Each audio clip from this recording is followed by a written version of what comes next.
Close your eyes and imagine a beauty so pure that it could make even the immortal hearts of goddesses ache with a longing they had never known.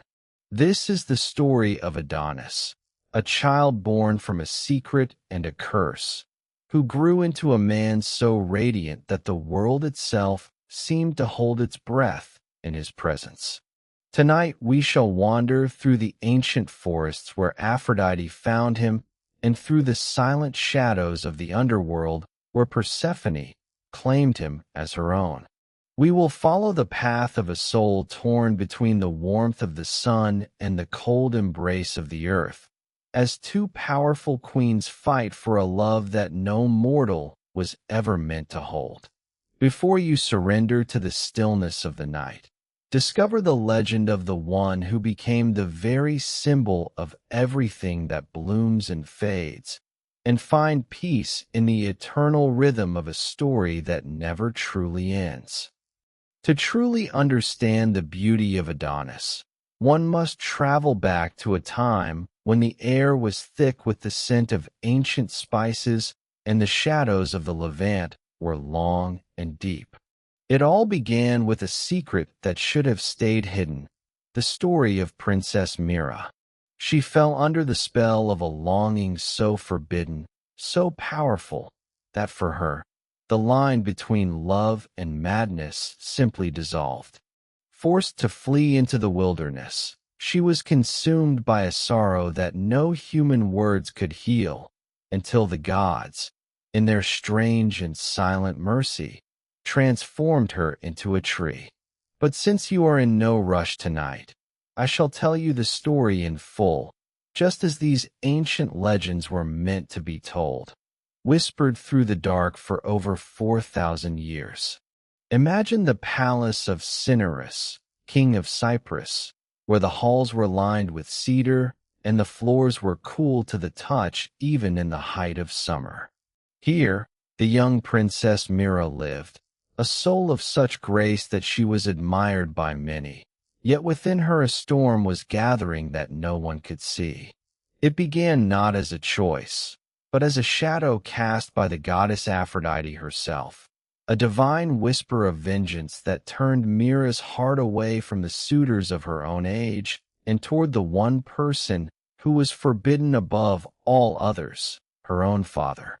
In the quiet hours of the night, when the palace held its breath and only the flickering oil lamps bore witness to her tears, Myrrh struggled against a longing that felt like a fever in her blood. She walked the moonlit balconies, watching the stars and praying for a release from this silent agony, her mind a labyrinth of guilt and devotion. It is said that the darkness of the Levant knows how to keep a secret, and so, under the cover of a festival where the queen was away and the wine flowed like a deep, dark river, Myrrh's nurse led her through the velvet shadows of the corridors. Each step she took was a heartbeat echoing against the stone, a journey from the light of innocence into a forest of forbidden truths.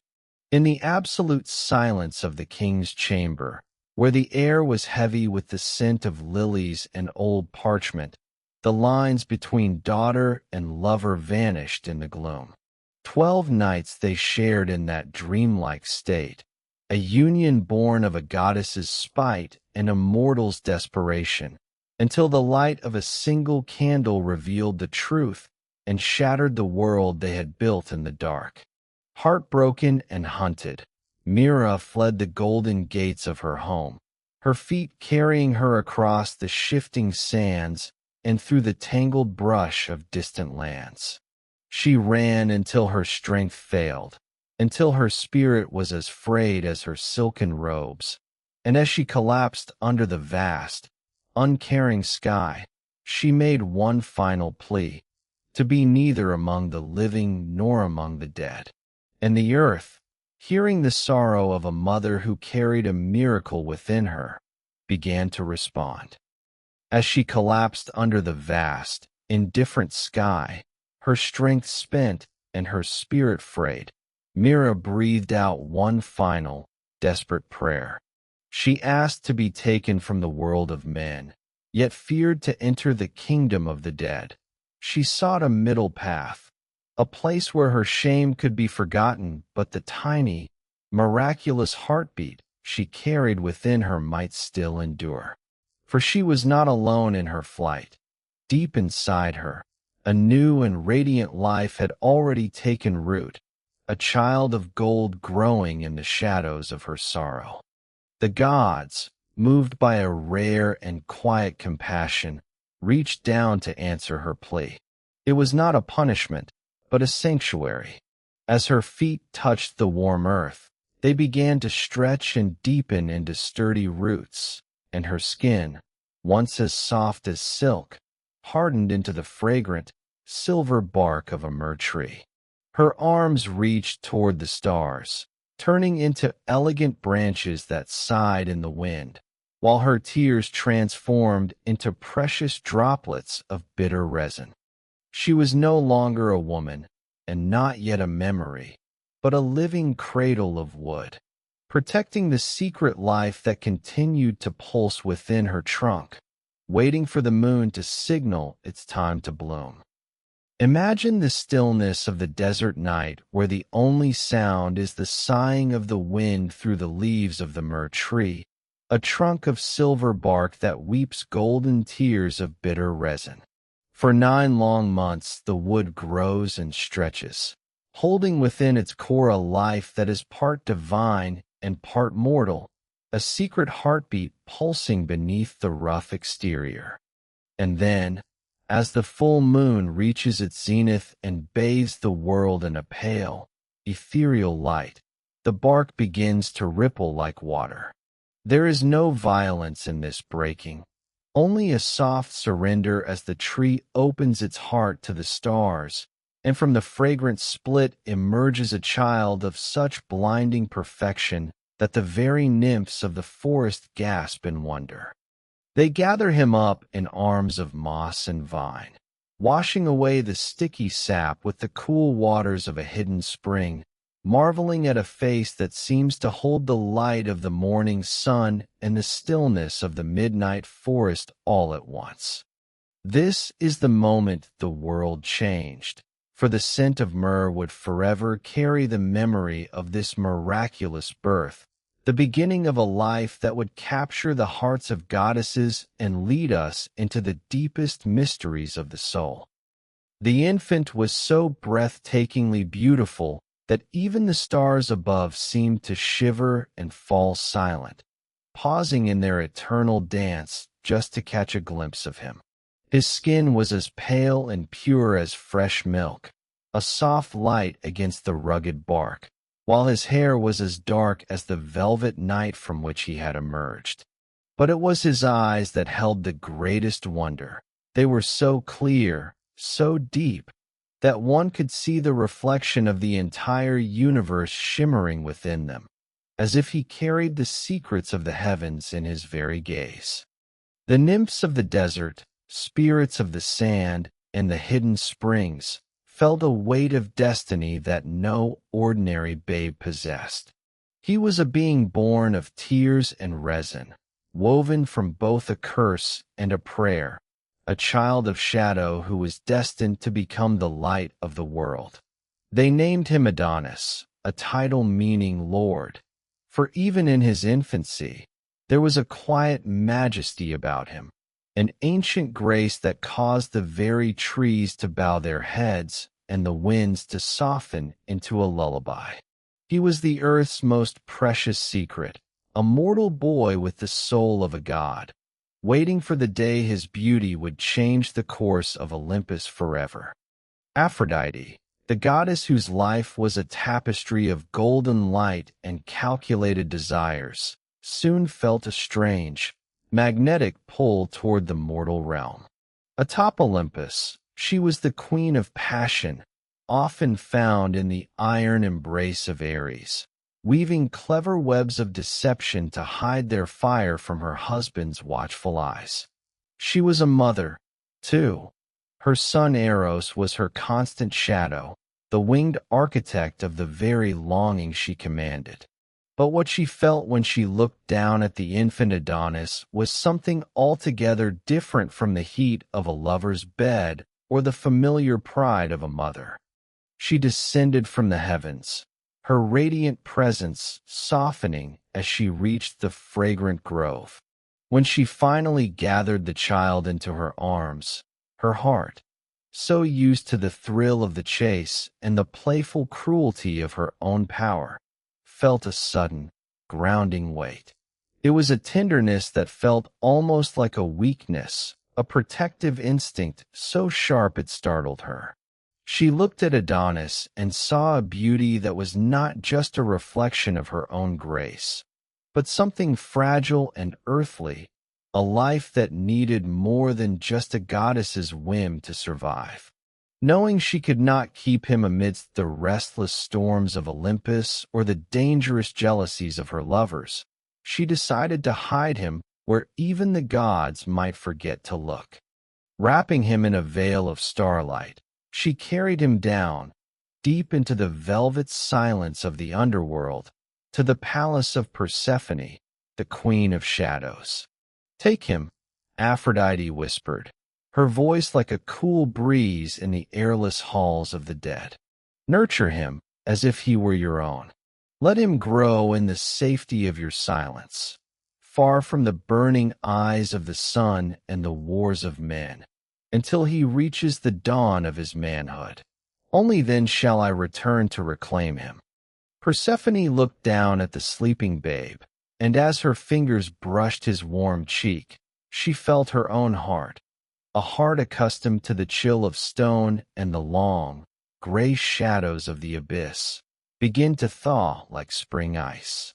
She took him into her embrace and hid him away in her most private chambers, where the stillness was absolute.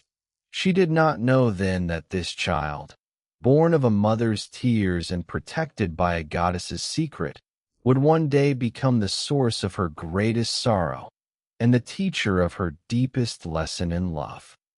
Adonis grew not in the warmth of the sun, but in the soft, obsidian embrace of the underworld. His cradle was a grotto of smooth, cool stone, draped in tapestries of living shadow that swayed without a breeze. His playmates were the gentle, flickering spirits of the departed, shades that drifted along the silver banks of the river Styx like autumn leaves on a still pond. He knew nothing of the golden dawn or the scent of rain on dry earth. For him, the world was a symphony of silence and the rhythmic dripping of ancient stalactites in the deep. His universe was built of echoes, each footstep, each whispered breath, each distant sigh of the dead returning to the stones from which they came. His world was a symphony of water, a deep, rhythmic pulse that echoed through the cavernous halls. He spent hours watching the dark rivers that snaked through the abyss, their currents heavy and ancient. To him, the water felt alive, a vast and breathing entity that held the memories of all who had ever lived. The most formidable of these was the river Styx, the boundary between the living and the dead. Its waters were not merely liquid. They were sentient, and they guarded the shores with a low, mournful wailing.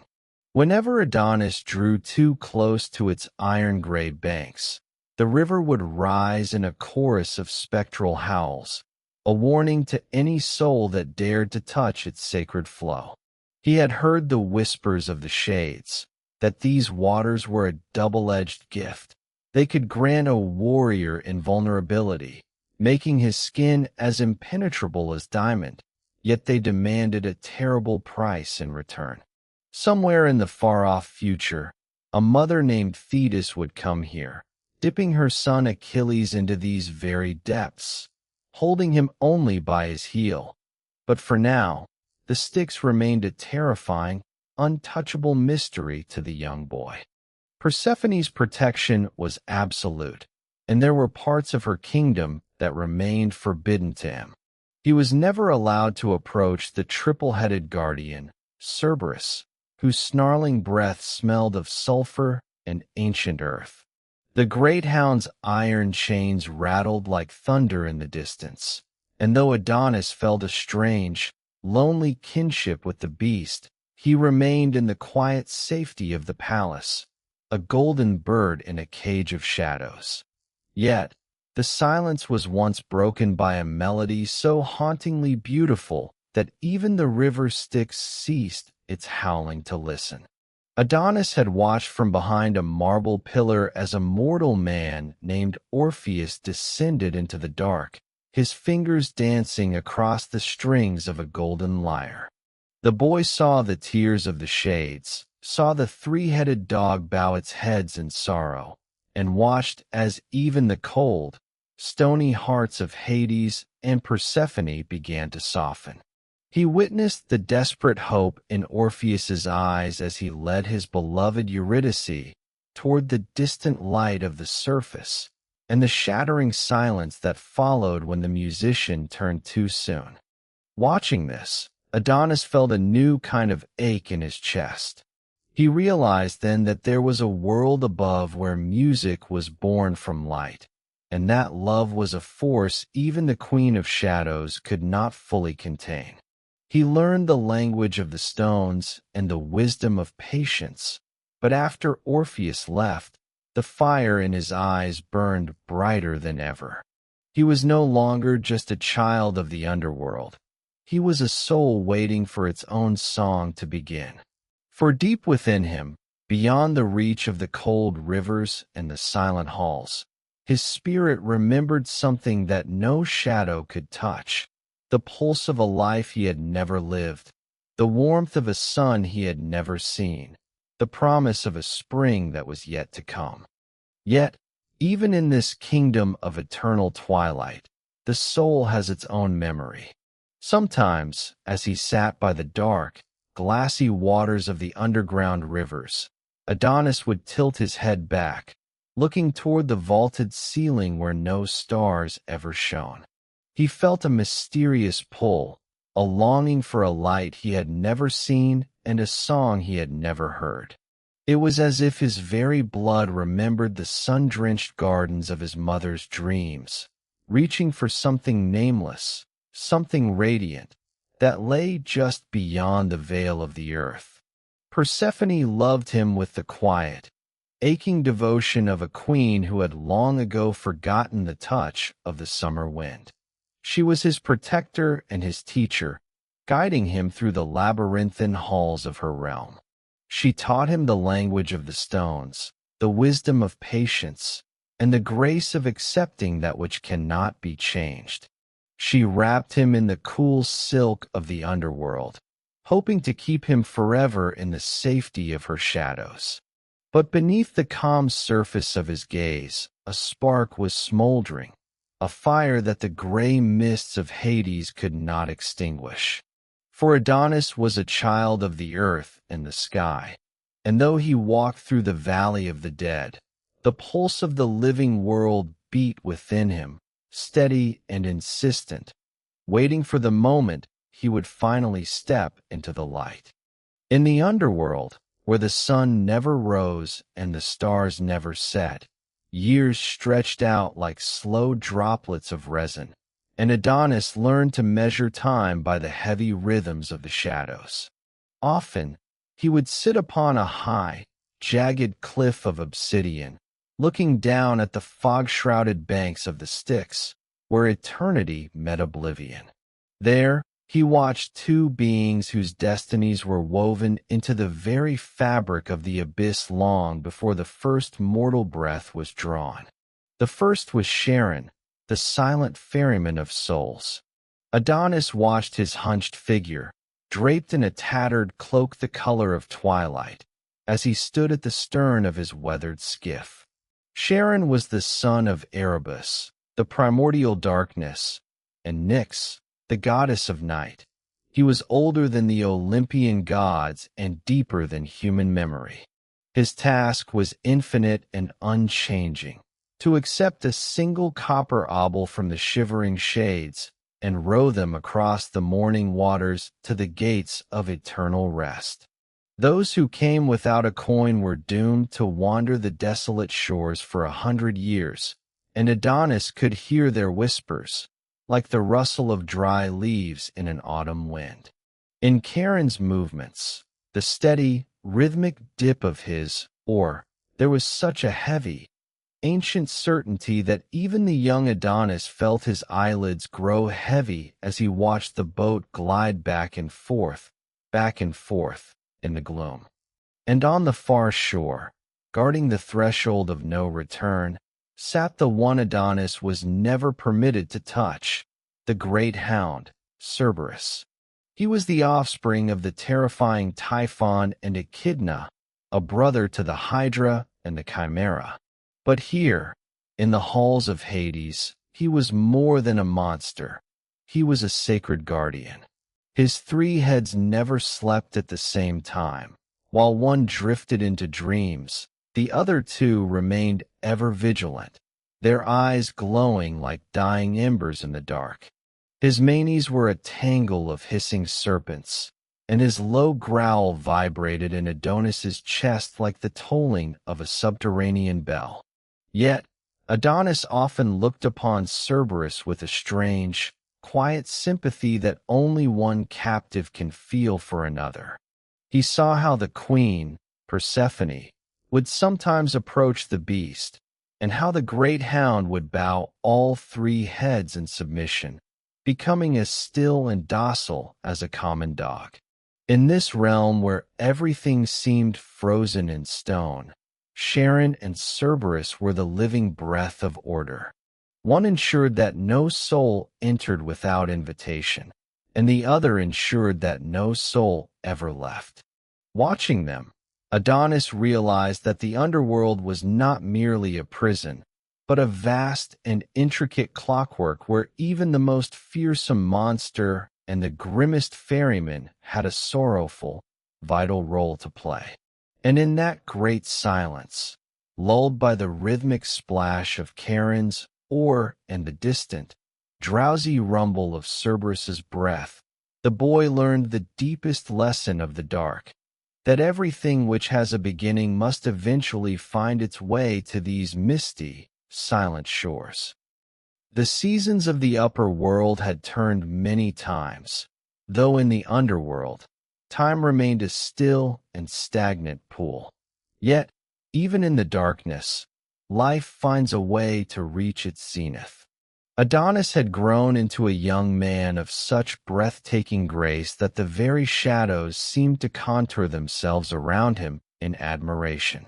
He was tall, his limbs possessing the strength of ancient oaks, and his beauty had matured into something so profound it felt like a silent melody playing through the halls of Hades. It was then that Aphrodite remembered her secret. Descending once more from the shimmering heights of Olympus, she bypassed the golden gates and moved through the misty veils of the abyss. When she finally stood before Adonis in the dim light of Persephone's palace, she was struck by a wave of longing she had not anticipated. He was no longer the fragile babe she had hidden away. He was a masterpiece of flesh and spirit. In that moment, the goddess of love knew that she could no longer endure the thought of this radiant light being swallowed by the gray mists of the dead.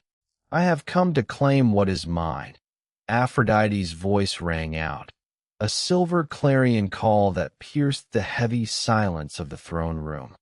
Persephone, her eyes like cold amethysts, stood firm. She had raised him in the quiet. She had watched his first steps on the cool stone and taught him the wisdom of the earth. To her, Adonis was the only spark of warmth in her eternal winter. But Aphrodite's will was a tidal wave of fire, a force of nature that defied the stagnant laws of the deep. She did not argue.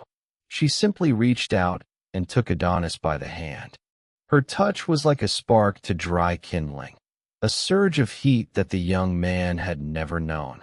As she led him upward, the journey felt like a slow awakening from a dream that had lasted a lifetime. They climbed the winding, narrow paths where the air grew thinner and the scent of damp stone began to fade. Then, quite suddenly, the world opened up. For the first time in his memory, Adonis felt it, the sun. It was not merely a light. It was a physical embrace, a golden weight that settled upon his milk-white skin, warming him to the very bone. He blinked, his eyes stinging as they adjusted to a brilliance he could never have imagined in the gloom of the Styx. He saw the sky, a vast, impossible canopy of azure that seemed to stretch into forever.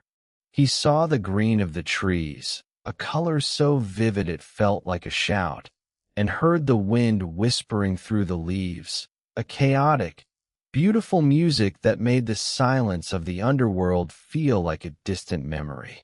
Adonis stood there, his chest heaving with the unfamiliar richness of the air. A slow, tentative smile spread across his face, a smile that contained a universe of wonder, a lifetime of gratitude, and the pure, unadulterated joy of a soul that had finally broken its cage. He reached out to touch a wildflower, marveling at the velvet texture of its petals and the intoxicating perfume that rose from the earth. He was alive. He was bathed in light. He was free. Beside him, Aphrodite watched with a mixture of pride and a dark, lingering premonition. She saw how the sunlight loved his skin, how the earth seemed to rise to meet his feet, and she realized that a beauty this absolute could never truly be safe. Adonis did not know that this very light, which felt like a blessing from the heavens, was weaving the first threads of his destiny, a destiny that would eventually demand a price as great as the beauty he now displayed to the sun. Adonis stepped into his new life with the wide-eyed wonder of a man reborn. Aphrodite became his guide, leading him through the sun-drenched cathedrals of the ancient forests, where the air was sweet with the scent of pine and wild jasmine. She showed him the secret language of the flowers, how they turned their faces to the golden warmth and how they bowed their heads when the dew of twilight arrived. Under her tutelage, he became a master of the wild, a hunter whose stride was as silent as the falling leaf and whose eyes were as keen as the mountain hawk. In these woods, Adonis felt a joy so profound it felt like a physical ache. He was a creature of the light at last. Yet, this paradise was built upon a foundation of divine complexity. Aphrodite was a queen of many worlds, bound by a marriage to Hephaestus, the god of fire and forge. But their paths rarely crossed. While he labored in the smoking depths of his volcanoes, crafting iron and gold, she sought the coolness of the glades and the company of her beautiful hunter. Even her son, the winged Eros, was seldom seen.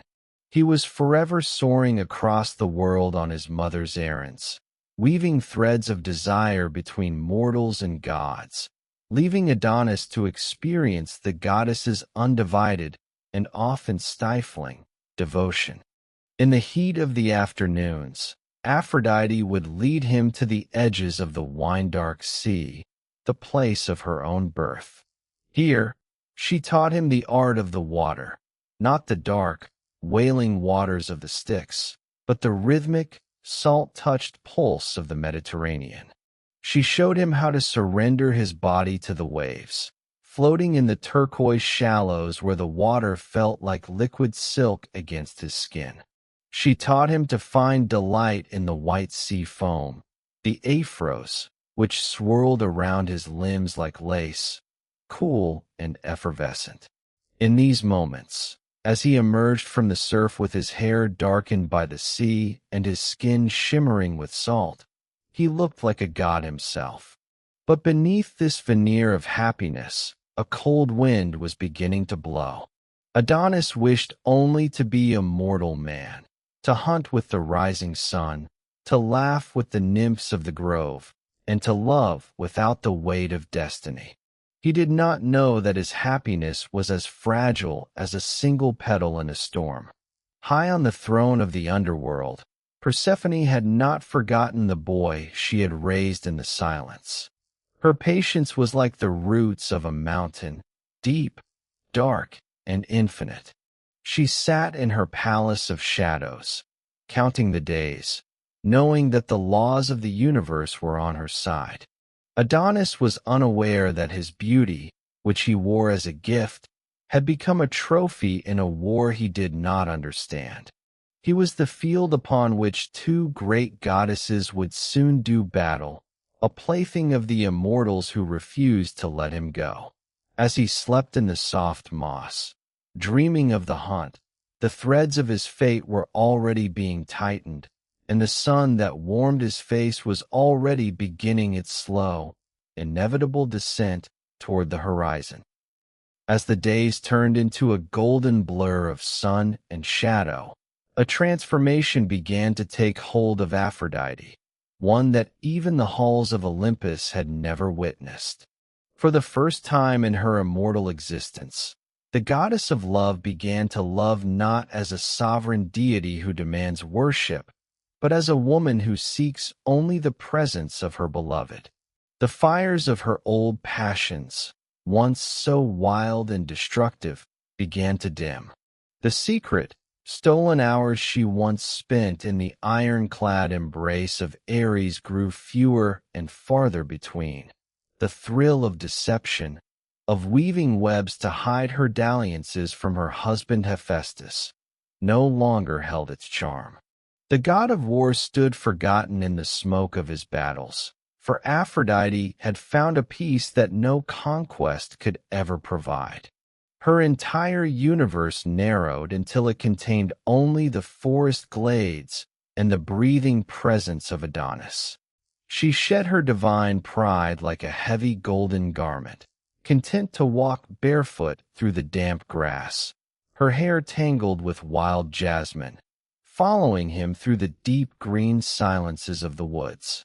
They would sit for hours by the banks of silver rivers, watching the water ripple over smooth stones, or stand in wordless awe as the sun dipped below the horizon, painting the sky in bruises of violet and strokes of burning amber. In those moments, she was happy in a way that was almost frightening in its purity. Yet, even in the height of her devotion, the love of a goddess remained a heavy, selfish thing. Aphrodite did not truly see the man before her. She saw a reflection of her own light, a vessel for her own boundless affection. She looked at him and saw something that she wished to keep forever, pinned like a beautiful butterfly in a garden of eternal summer. She wanted him to belong to her entirely, to be a fixture of her world, never to age, never to change, and never to leave the circle of her arms. But Adonis was born of the earth, a child of mortal blood and mother's tears. He carried the rhythm of the seasons within him, and unlike the gods, he was a creature of time. He could not be eternal, and his soul, though touched by divine grace, remained his own, unreachable and unpossessable. While she dreamed of a forever that did not exist for men, he felt the pull of the wild and the call of his own destiny. He was a mortal boy walking beside a goddess, unaware that her desperate desire to keep him was the very thing that would eventually draw the eyes of the fates upon them both. The more she clung to him, the more the shadows of the underworld seemed to lengthen, waiting for the moment when the laws of life and death would demand their due. In the silent, lightless depths of the underworld, the passage of time is felt not by the movement of the sun, but by the weight of memory. Persephone, the queen of shadows, sat upon her throne of cold marble, her heart heavy with a loss that even the riches of the abyss could not fill. She had not forgotten the boy she had raised in the velvet quiet. She had not forgiven Aphrodite for tearing him away from the only safety he had ever known. To Persephone, The surface world was a place of burning heat and fleeting whims, a chaotic garden that would only wither the delicate beauty she had nurtured in the cool dark. She knew that mortality was a fleeting spark, and that eventually all paths lead back to her misty shores. Yet, her patience, once as infinite as the roots of the mountains, began to fray. The silence of her halls felt emptier than before, and the absence of Adonis's presence was a shadow that even she could not command. Driven by a quiet, cold fury, she ascended from the deep to the highest peak of Olympus, standing before the throne of Zeus himself. She demanded justice, not as a grieving mother, but as a queen whose domain had been plundered. Zeus, the king of gods, looked down upon the two most powerful goddesses of his realm. He was weary of their endless strife. He was tired of the storms Aphrodite's passion stirred and the chilling silence Persephone's grief cast over the world. He knew that neither would yield, and that the balance of the earth itself was at stake. And so, with a voice that echoed like distant thunder across the valleys, he delivered his decree. Adonis shall not belong to one world alone, Zeus proclaimed. His life shall be woven into the very fabric of the seasons. 1/3 of the year, he shall dwell in the shadows of the underworld with Persephone, honoring the silence that raised him. 1/3 of the year, he shall live in the radiance of the surface with Aphrodite, honoring the love that claimed him. And the final third shall be his own, to spend where his heart truly desires. Aphrodite's rage was a wildfire, her golden eyes flashing with a light that could scorch the earth. She could not fathom sharing her treasure, yet even she dared not defy the will of the great king. But when the time came for Adonis to make his choice for those final months, the air grew still. The goddesses watched, their breaths held, as the young man stood between the light and the dark. He looked at the gray mists of the horizon, remembering the cool touch of the stones and the wailing of the sticks. Then he turned toward the sun, feeling its warmth soak into his skin and seeing the vibrant, shifting greens of the forest. Without hesitation, he reached for Aphrodite's hand. He chose the light. He chose the pulse of the living world and the intoxicating perfume of the flowers. He chose the goddess who had shown him the wine-dark sea. Adonis believed he had claimed his freedom, carving out a life of his own making. He did not know that by choosing the light so completely, he had ignited a jealousy in the shadows that could never be quenched. He did not know that his choice had turned him from a ward into a target, and that the sentence Zeus had passed was not a resolution, but the beginning of a countdown. For in the world of the gods, a mortal's choice is rarely the end of the story. It is merely the catalyst for a tragedy that the stars had already begun to write. The peace of the golden forest was not as deep as it appeared, for even the brightest light casts the longest shadow. In the underworld, Persephone's grief had hardened into a cold, crystalline resolve. She watched Adonis from afar, seeing him bask in the sun she could never offer, and she felt a sting of rejection that no nectar could sweeten. But she would not strike him herself. Instead, she reached out to the one heart on Olympus that burned with a fire even more volatile than her own, Ares, the god of war. Ares was a creature forged in the crucible of pride and iron, a god whose very essence was defined by the roar of the battlefield and the unyielding strength of his own will. For eons, he had moved through the celestial halls of Olympus with a predatory grace, secure in the knowledge that he was the secret sun around which Aphrodite's desires revolved. He was the lover for whom the goddess of beauty risked the stability of the heavens, the one who could match her chaotic fire with his own destructive heat. He had walked through the centuries believing that their bond was an unbreakable knot of passion and power, a force that even the king of the gods could not untie. But beneath his armored exterior, there lived a memory that festered like an unhealed wound, the memory of his greatest humiliation. He could still feel the phantom weight of the golden net, a web of metal as fine as spider silk, but as strong as adamant, forged by the bitter and brilliant mind of Hephaestus. He remembered the moment the trap had sprung, pinning him and Aphrodite together in their stolen bed, exposing their secrets to the cruel light of day. He remembered the sound of the gods' laughter, a thunderous, echoing derision that had shaken the foundations of Olympus. They had stood over him, mocking the great god of war as he lay entangled and helpless, a captive of the very husband he had sought to deceive. For the sake of Aphrodite's touch, he had endured that shame. He had allowed his dignity to be dragged through the dust of the stars because he believed she was his ultimate prize. He had tolerated her every whim, her shifting moods, and her endless vanities. He had waited in the shadows for her beckoning, content to be the hidden flame in her life, convinced that no mortal or immortal could ever replace him. But now, the silence between them was louder than any battle cry. The chambers of his heart, once filled with the echoes of their shared fire, had become an abandoned battlefield, cold, gray, and littered with the debris of forgotten promises. Aphrodite no longer sought the ironclad safety of his arms. She no longer wove clever, intricate lies to escape her husband's watchful eyes for a few hours in his company.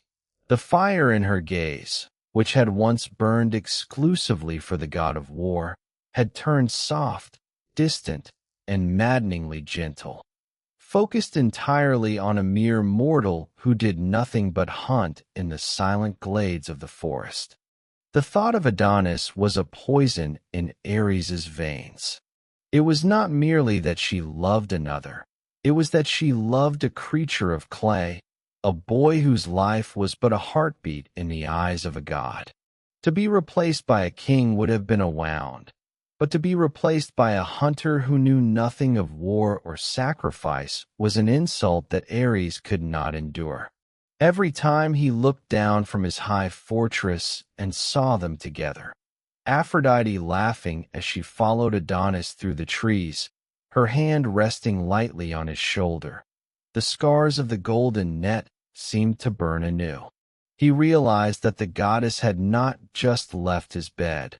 She had left his world entirely, choosing the fleeting, fragile warmth of a human life over the eternal, iron-bound devotion of a god.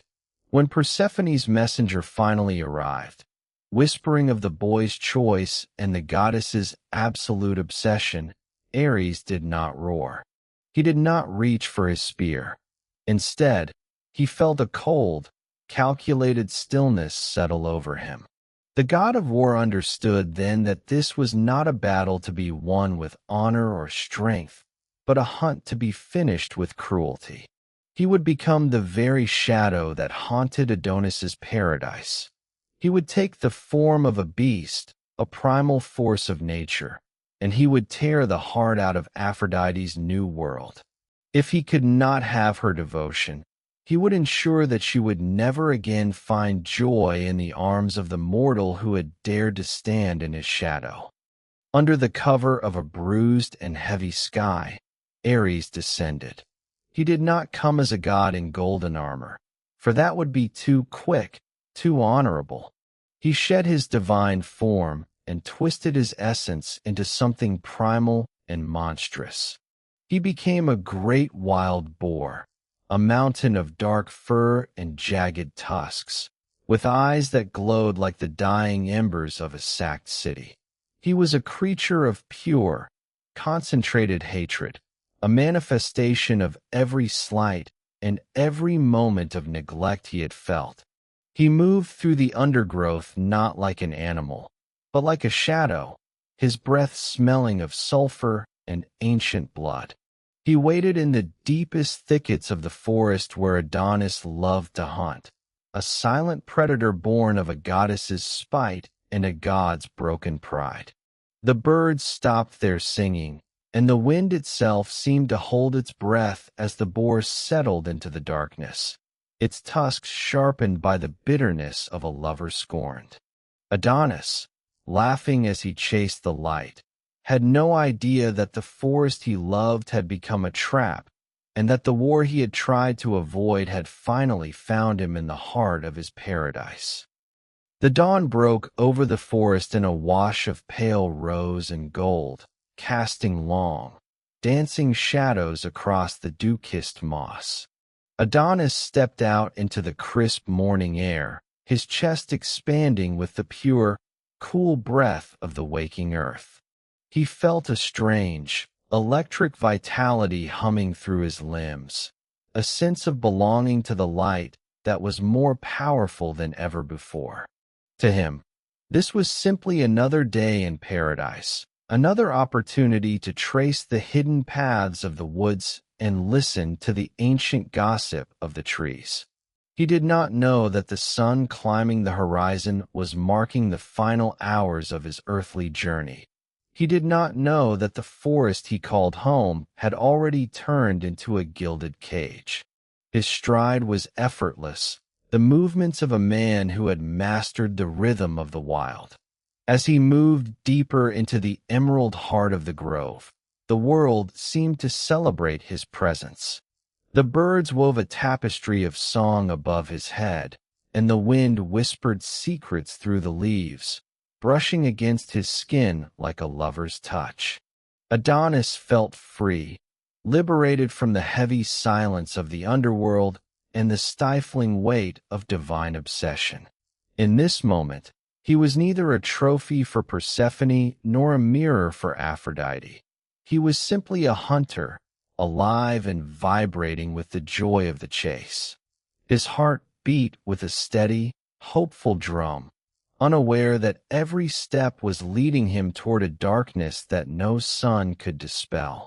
But as he entered a secluded thicket where the ferns grew tall and the air turned suddenly cold, the music of the forest died away.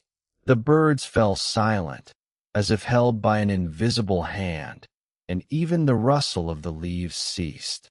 In the heavy, unnatural stillness, a shadow began to move. Hidden within the tangled roots and thorns, the great boar waited.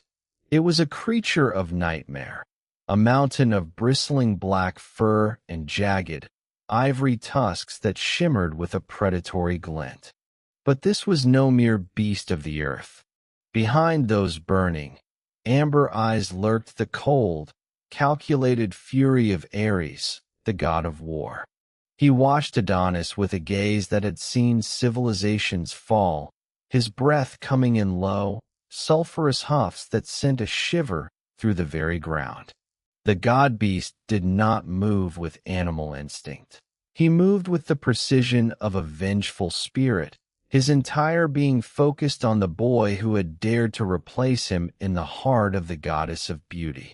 Adonis paused, his keen senses finally catching the scent of something ancient and wrong. He tightened his grip on his spear, his eyes searching the deep shadows of the brush. For a fleeting second, he felt the gaze of the divine upon him, not the soft, adoring look of Aphrodite, but a gaze of iron and blood. He stood at the threshold of his fate, a golden figure bathed in a final, flickering ray of sunlight, while just a few paces away, the jealousy of a god was coiled and ready to strike. The hunt had changed. The master of the woods had become the prey, and the silence that followed was the sound of a destiny finally catching its breath. The silence of the grove was shattered not by a sound, but by a sudden, violent eruption of shadow. From the tangled depths of the thicket, The great boar lunged with a speed that defied its massive, bristling frame. It was a mountain of muscle and malice, its tusks gleaming like curved ivory daggers in the dappled light. Adonis, whose reflexes were honed by years of the hunt, barely had time to raise his spear before the god-beast was upon him. There was no growl, no animal roar, only the terrifying, rhythmic huff of a divine fury made flesh. The strike was precise and devastating. The boar's jagged tusks tore into Adonis's thigh, a wound so deep and savage that it seemed to strike at the very core of his mortal being. This was a scar that echoed through the ages of myth, a wound from a boar that would one day mark the thigh of another great hero, Odysseus, serving as the secret sign by which his old nurse would recognize him after 20 years of war and wandering. But while Odysseus would survive his encounter to carry the scar as a badge of his humanity, for Adonis, the earth had a different demand. He fell back against the soft, yielding moss, his breath hitching in a sudden, sharp gasp. As he lay there, the vibrant green of the forest began to blur at the edges, replaced by a soft, creeping gray. He looked up at the canopy, where the sun still filtered through the leaves in indifferent golden shafts, and his eyes were wide, filled not with anger, but with a profound, quiet wonder. He did not understand the divine machinations that had brought him to this moment. He did not see the invisible threads of Persephone's spite or the iron-willed jealousy of Ares. He only felt the warmth of his lifeblood as it flowed out, staining the white anemones that grew at his feet into a deep, brilliant crimson.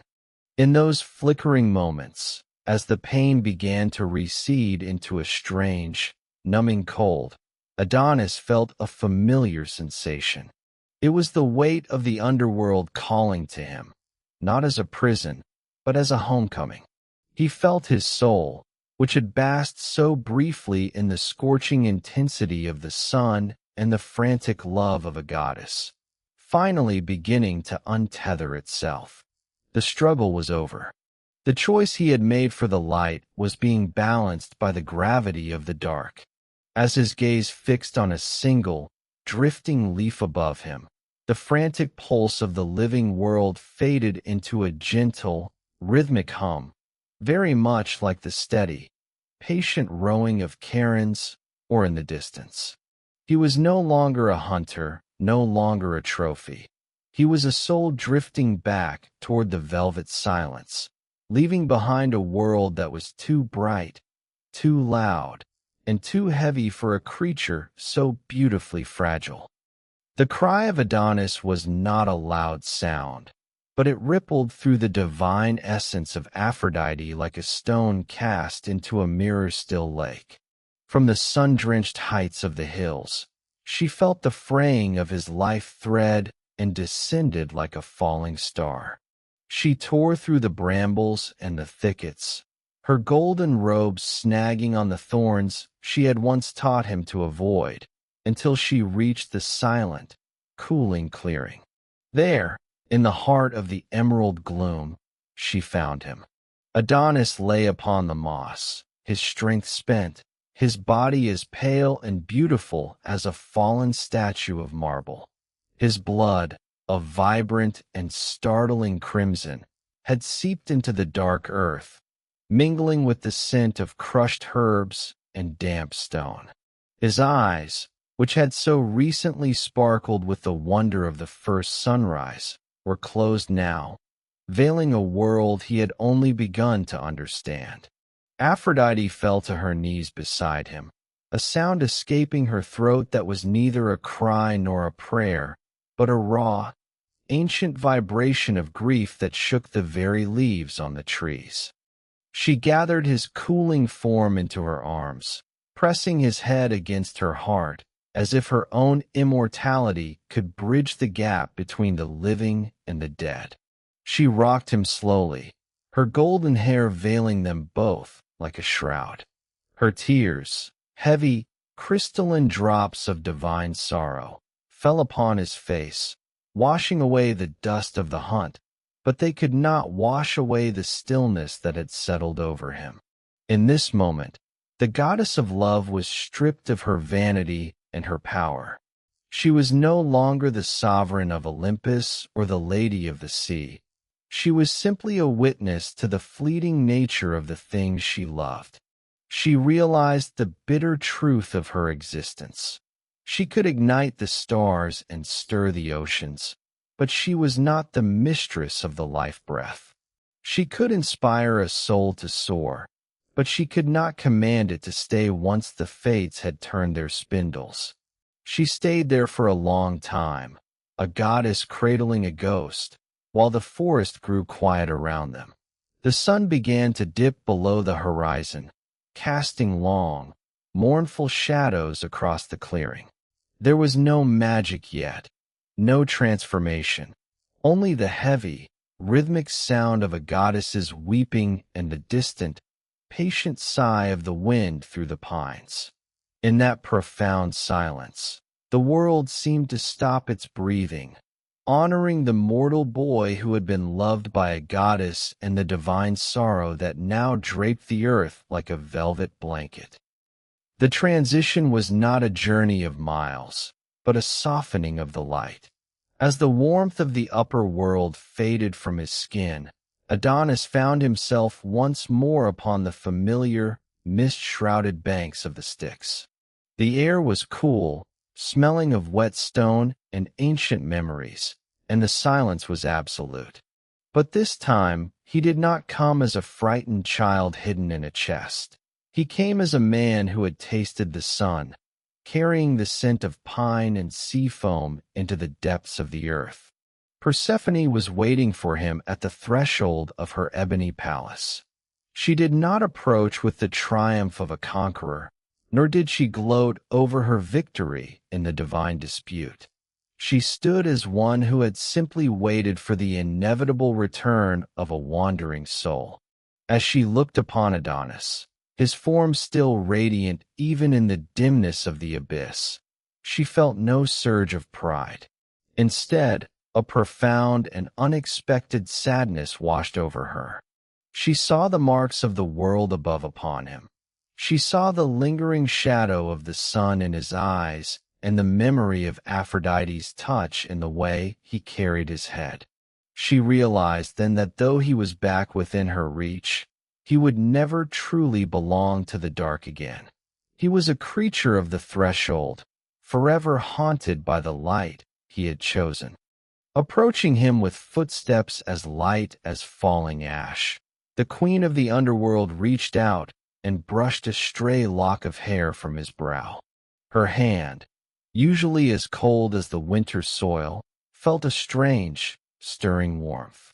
Looking at his face, so peaceful, so hauntingly beautiful in its repose, Persephone felt the icy fortifications around her own heart begin to fracture. She did not demand his love, nor did she require his worship. She simply sat beside him in the quiet, offering him the sanctuary of the shadows. In this stillness, she became his guardian once more, but with a new, somber wisdom. She knew that her time with him was a borrowed treasure, a fragment of the year that would always be contested. But for now, the war was over. The screams of the forest and the fury of the gods were far away, muffled by leagues of solid earth. In the gray, gentle twilight of her realm, Persephone watched over his rest, acknowledging that even in the kingdom of the dead, beauty has the power to melt the coldest of hearts. She allowed the silence to wrap around them both like a heavy velvet cloak, a peace so deep it felt like the very heartbeat of the world slowing down to a whisper. As the silence deepened in the grove, the ancient world began to weave its own memory of what happened next. You must understand that in those times, nothing was written in stone. Stories were like breath, passed from lip to ear, changing like the shifting light of the forest. Even Homer, the great singer of tales, left no ink on a page, preferring to let his voice carry the weight of the gods. And so, the whispers of the past tell us different truths.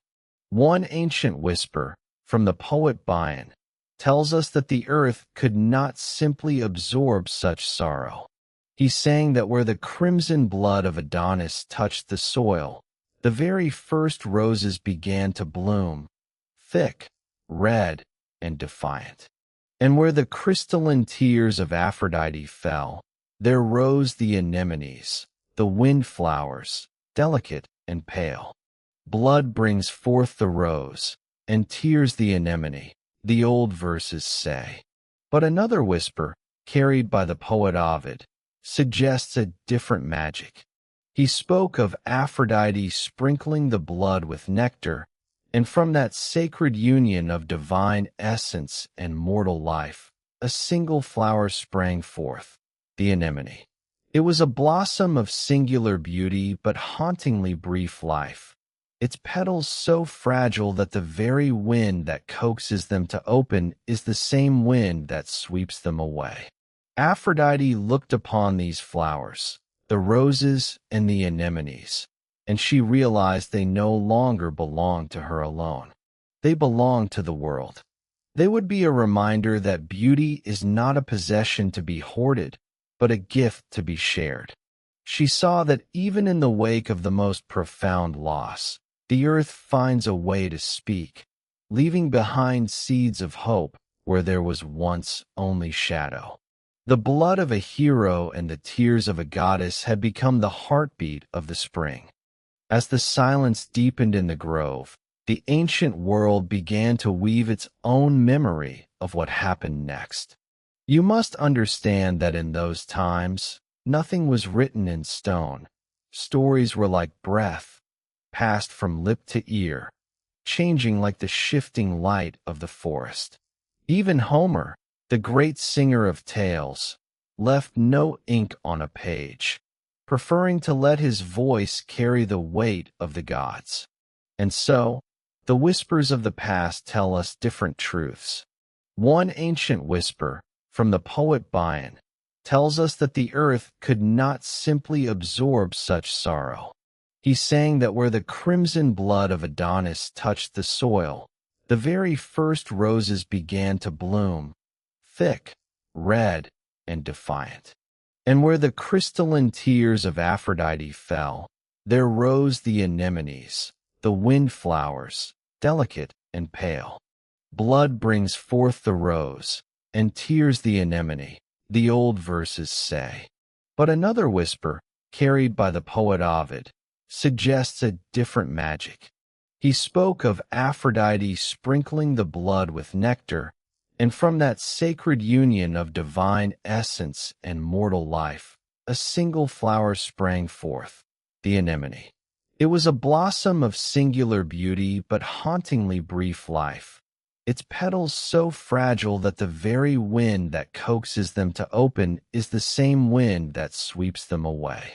Aphrodite looked upon these flowers, the roses and the anemones, and she realized they no longer belonged to her alone. They belonged to the world. They would be a reminder that beauty is not a possession to be hoarded, but a gift to be shared. She saw that even in the wake of the most profound loss, the earth finds a way to speak, leaving behind seeds of hope where there was once only shadow. The blood of a hero and the tears of a goddess had become the heartbeat of the spring. But as quickly as this green fire ignited, it would begin to fade. Without deep earth to sustain them, the tender shoots would wither under the same sun that had coaxed them into being. The women would watch this transition not with bitterness, but with a quiet, sacred reverence. They would gather these small, faded gardens in their arms and carry them down to the shores of the silver rivers or the edge of the wine-dark sea. With songs that sounded like the sighing of the tide, they would commit the withered green to the water, letting the currents carry the memory of Adonis back to the depths. In this tradition, they were practicing the most difficult art of all, the art of letting go. They understood that the beauty of the garden was not diminished because it was brief. Rather, it was precious because it was fleeting. They saw that the life of the boy god was mirrored in every blade of grass, a brilliant flash of light that must eventually return to the cool, patient dark of the earth. To love the flower is to accept the wind that takes its petals. To love the spring is to respect the winter that prepares the way.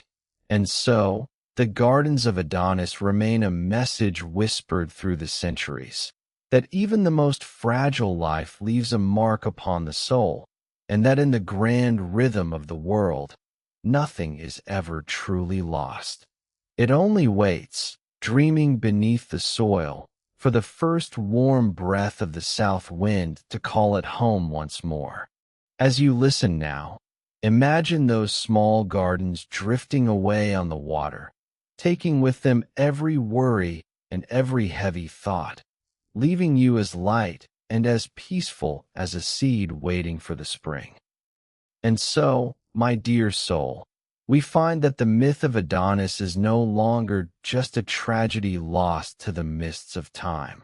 It becomes a soft, luminous reflection of your very own journey. Listen closely to the silence. You are an essential, precious part of this grand, ancient music that breathes through the world. We are all, in our way, like the tender anemone. We awaken to the first golden ray of morning. We bloom under the adoring gaze of the sun, and when the time comes, we return with a light heart to the embrace of the cool, quiet earth to find our deepest rest. There is no room for fear here, only serenity. This is the very pulse of existence, the sacred rhythm of life itself. You are a vital, beautiful note in this eternal symphony, and without your song, the universe would be incomplete. For those who walk this path with me, here at the Plateau of Plato channel, leaving your kind marks in the form of likes and sharing your heart in the comments, the ancient god of dreams, Morpheus, has a special gift. They say he has already noticed your light. For such devoted souls, he reaches into his special, shimmering box, adorned with a fresh green branch from a sacred grove. From its depths, he sets aside dreams of a rare and radiant quality, dreams so pure and peaceful, they are like the ones you haven't known since the days you were a child. As the night wraps you in its velvet cloak, tell me in the comments, from which corner of the world are you listening to this whisper? Do the fragile anemones stir in your lands when spring arrives? Or does a golden, eternal summer reign where you rest tonight? I long to know where your soul is blooming. And if you have not yet joined our circle, simply subscribe to our channel, so Morpheus will always know where to bring his shining box of dreams. And now, as your eyelids grow heavy and warm, I invite you to step further into our sacred garden of ancient myths. There, in the profound stillness, the golden apples that Hercules once sought are ripening on ancient boughs. One of them will become the apple of discord, but that is a story for another time. For now, while the mighty dragon Ladon, who guards this garden, has drifted into a sweet slumber lulled by the tale of Adonis, it is the perfect moment to slip quietly into the garden of the Hesperides. The link to that journey is waiting for you on the screen and in the description below. Adonis became a flower to whisper in your ear. Do not be afraid of the quiet. Do not be afraid of the days fading. Remember only how sweet it was to feel the warmth of the sun while it shone. But now, the sun has set, and the time for hunting and seeking has passed. The spear is laid aside. The forest is still. Feel the presence of your own eternal spring stirring deep within you. It is the hope that returns with every slow, rhythmic breath, the same gentle strength that pushes the first petal through the winter snow. Adonis has not truly left. He has simply become a part of your comfort. He is in the softness of your pillow, the protective silence of your room, and the delicate scent of jasmine drifting through the halls of your coming dreams. Allow yourself to sink into the velvet shadows of Persephone's realm, wrapped in the safety of the dark, knowing with absolute certainty that the light of Aphrodite will be waiting to greet you when the world wakes again. Rest now. Sink deep into the cool, soft moss of the dream woods. The seasons are turning in their celestial dance. The stars are watching over your bed with ancient eyes, and you are exactly where you are meant to be. The story is over. The forest is silent, and spring is already dreaming of your return. Sleep and dream of the flowers.